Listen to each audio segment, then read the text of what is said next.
Dislocated Boy, you write down, oh, maybe I can't remember. I'm alone, severely broken.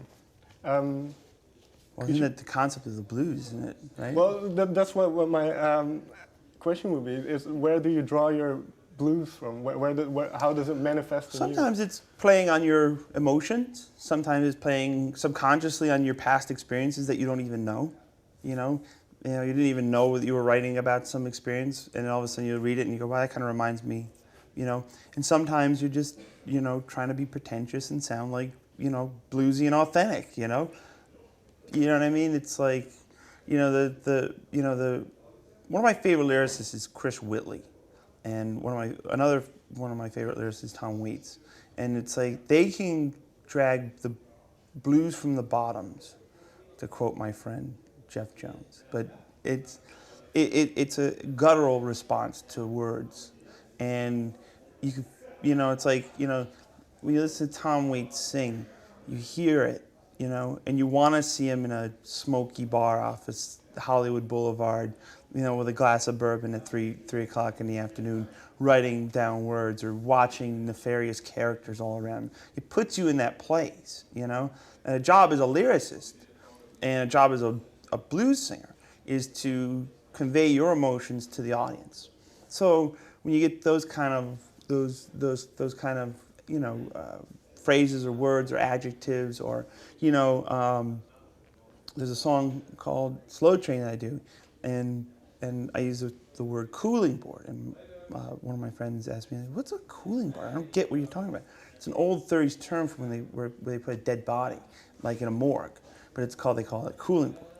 And to me, it just was like like, talk about cutting like a hot knife through butter. That's a heavy term, But if you use those kind of images, the song seems to get deeper and have more of a weight to it than if it was just, oh, she's so sitting at little honey sitting at the bar, staring at me from afar. I mean, okay, great, that's been done, but there's got to be something deeper than that.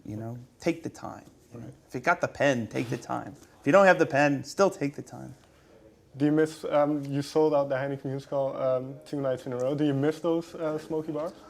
I mean, any musician who says that he prefers to, lug his own gear upstairs, set it up, beg to get paid if you get paid, drag it all in, pack it back up in the van, pile 6 people into a 6-person van, sleep with your arm like this, drive yourself, check into a crappy hotel, and do that 13 nights in a row. Or if they go, would you like to sell out 2 nights of the Heineken Music? I don't know many musicians that would trade one for the other. I spend 20 years of my life slugging it out, and there's days where you miss the immediacy and the reaction of like people like right in your face, and then you realize, some of the tours we did over here originally were endurance tests. I mean, it almost broke me to the point where I'm like, wow, I've never been this tired, this exhausted, this fed up in my life, But there was always an inkling of hope. There's always the goal. Where do you want to be? You want to get your music out to as many people as you possibly can, and that's really the mission of it. It's you want to get your music out to as many people as you possibly can, and that's the original tension when you start out playing your guitars in your room as a kid. You want to just play guitar because you love the music, and you want to sound like Jimmy Page or Eric Clapton. The minute you put yourself out there as a recording artist or as an artist in the public eye, no matter if you start by drawing 5 people, now you're out there. The goal, it's different than the kid in the room who just wants to sound like Jimmy Page or Eric Clapton.